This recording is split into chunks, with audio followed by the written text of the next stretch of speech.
प्रिय छात्रों, सुप्रभातम। आज हम अपनी पाठ्य पुस्तक का सिमुसी का प्रथम पाठ भारतीय वसंत गीति पढ़ेंगे।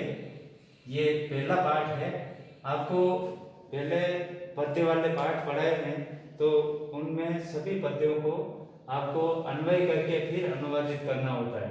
तो इसका हम ये माँ सरस्वती की वंदना का ये गीति पाठ है। तो पहले पद्यांश को पढ़ रहे हैं हम।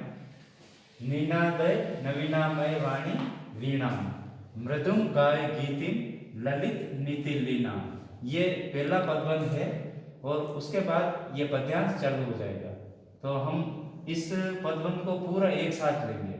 निनादय नवीनामय वाणी वीणा मृदुम गाय गीतिम ललित नीति लीना मधुर मंजरी पिंजरी भूतमाला वसंते लसंतीह सरसा रसाला कलापा ललित कोकिला काकली नाम।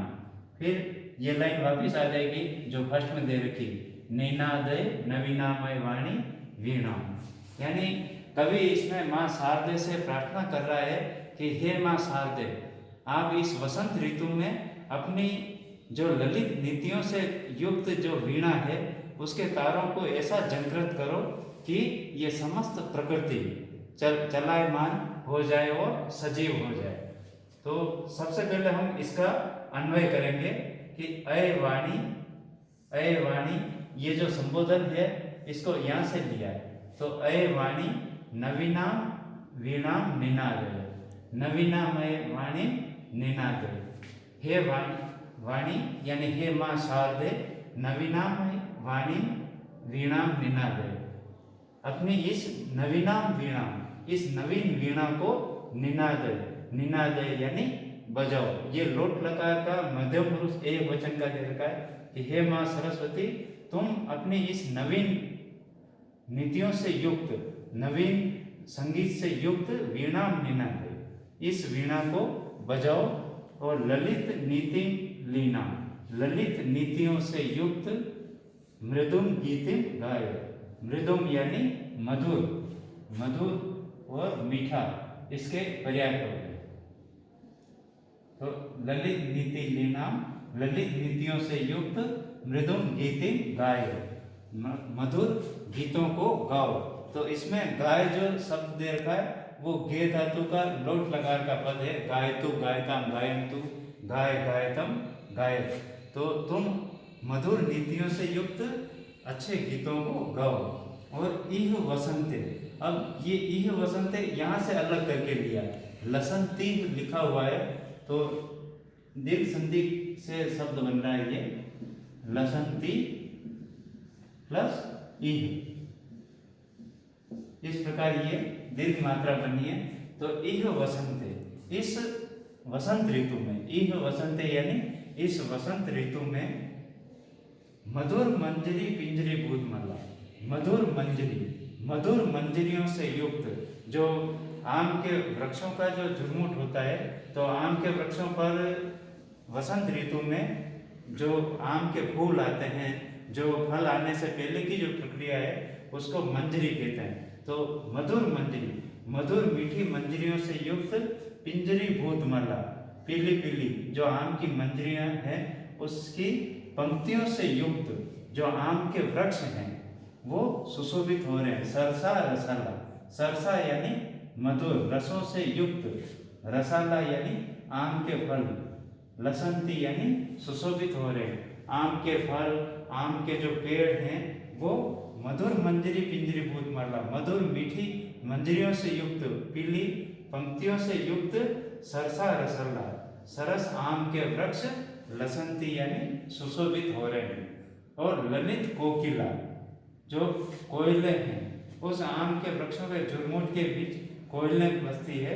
तो कोयले जो डालियों पर बैठी हुई है, तो उन कोयलों के काकली नाम कलापा, मधुर जो कल कूजन है, कोयल की आवाज को कूजन कहते हैं। तो कोयले जो आवाज कर रही है उनका जो मधुर कल कूजन है वो भी सुशोभिता भवंती, ये हम अपनी तरफ से जोड़ेंगे, सुशोभिता भवंती। यानी कोयलों की जो मधुर कलकूजन की आवाज है वो भी सुशोभित हो रही है। तो हे वाणी नवीना वीणा निनाद, हे माँ शारदे, ये लाइन वापिस आ जाएगी, अय वाणी नवीना वीणा निनाद, अपनी इस नवीन वीणा को बजाओ। यानी इस प्रकृति की ऐसी सुशोभित छटा को देख करके अपनी इस नवीन वीणा को बजाओ। यहाँ पर आपके पदबंध पूरा हो जाएगा। तो पहले आपको ये पद्यांश लिखना है, उसके बाद अन्वय लिखना है, और आप सप्रसंग लिखें तो संदर्भ प्रसंग भी लिख सकते हैं। अन्वय से पहले सप्रसंग करके आपके प्रस्तुत पद्यांश हमारी पाठ्य पुस्तक सेमुसी के प्रथम भाग का पहला पाठ भारतीय वसंत गीति से लिया गया है, और इसमें माँ शारदे की वंदना की गई है कि हे माँ शारदे, तुम अपनी इस नवीन वीणा को बजाओ। उसके बाद ये अन्वय आ जाएगा। फिर आपके जो अनुवाद बताए हमने उस तरीके से अनुवाद आपको लिखना है। फिर आप शब्दार्थ लिख सकते हैं या व्याकरण ज्ञान टिप्पणी लिख सकते हैं। अब हम दूसरा पद्यांश देखते हैं। वहति मंद मंदम सनीरे समीरे कलिंदात्म जाया सवानीर तीरे नतां पंक्तिम आलोक्य मधु माधवीना निनादय नवीनामय वाणी वीणा। ये पूर्ण विराम आने के बाद जैसे ये पदबंध पूरा होता है और पहली लाइन वापिस आ जाएगी, निनादय डॉट डॉट करके लिखा हुआ है, तो ये लाइन आपको पूरी लिखनी है। अब इसका अन्वय देखते हैं। इसमें भी आपको सप्रसंग करके संदर्भ और प्रसंग साथ में लिखना है कि प्रस्तुत पद्यांश हमारी पाठ्य पुस्तक सेमुसी से लिया गया, सेमुसी के भारतीय वसंत गीति नामक प्रथम पाठ से लिया गया है। इसमें यमुना के तीर पर जो झुकी हुई पंक्तियां हैं, वेतस लताओं की झुकी हुई पंक्तियां, उनको देख करके हे माँ शारदे अपनी नवीन वीणा को बजाओ। इसके बाद हम इसका अन्वय लिखेंगे। तो अन्वय है कलिंदात्म जाया, यहाँ से शब्द लिया है कलिंदात्म जाया। फिर यह आधा स जो है यहाँ सत्व विसर्ग संधि का नियम काम करता है। तो कलिंदात्म जाया, फिर सवानी तीरे, ये शब्द आ गया। फिर सनीरे समीरे मंद मंदम वहति, मंद मंदम और वहति।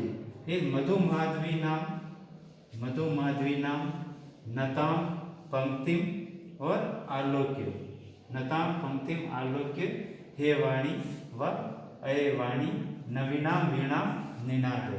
अब इसका हम अनुवाद देखते हैं कि कलिंद आत्म जाया षष्ठी विभक्ति का रूप है। लता शब्द में जैसे आप लता या लतयो लता नाम पढ़ते हैं, वैसे आत्म जाया इति स्त्रीलिंग, तो आकारांत स्त्रीलिंग है तो षष्ठी विभक्ति।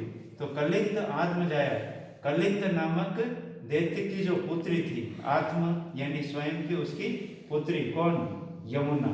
तो यमुना नदी के, ये इसका अर्थ निकलेगा यमुना नदी के सवानी तीरे, बेतस लताओं से युक्त तीर यानी किनारे पर। तीर का अर्थ होता है किनारे पर, और सवानी का अर्थ होता है बेतस। बेंत की लताओं की ये विशेषता होती है कि उसका जो उसकी शाखा होती है या जो डंडा होता है, उसको आप पूरा घुमा दो तो पूरा वृत्त बन जाएगा इस तरीके से घूमकर, और जैसे आप छोड़ोगे तो वो पूरा एक जैसा हो जाएगा। तो ऐसे वेद की जो लताएं हैं उससे युक्त तीर पर किनारे पर सनीरे समीरे, जल की बूंदों से युक्त, समीरे यानी हवाएं, जल की बूंदों से, ओस की कणों से युक्त जो हवाएं हैं वो मंदम मंदम वहती, धीरे धीरे बहती है। किसके किनारे पर? यमुना नदी के बेतस की लताओं से युक्त किनारे पर जो हवाएं हैं वो जल की कणों से युक्त हवाएं मंद मंदम बहती, धीरे धीरे ठंडी ठंडी बहने लगती है। तो मधु माधवी नाम और चमेली या मालती दोनों अर्थ निकल सकते हैं। चमेली के फूल या मालती के फूल, जिसको कभी केवड़ा भी कह सकते हैं। तो ऐसे मधु माधवी नाम चमेली की जो लताएं हैं, ऐसी लताओं से युक्त नताम पंक्ति, झुकी हुई पंक्तियों को आलोक्य देख करके अय वाणी, हे वाणी, हे माँ शारदे नवीनाम वीणाम निनादे, अपनी इस नवीन वीणा को बजाओ। यहाँ पर आपके 2 पद्यांश पूरे हो जाते हैं। तक हिंदी अनुवाद लिखें और आपको PDF फाइल के माध्यम से शब्दार्थ और अनुवाद भेज दिया जाएगा। धन्यवाद।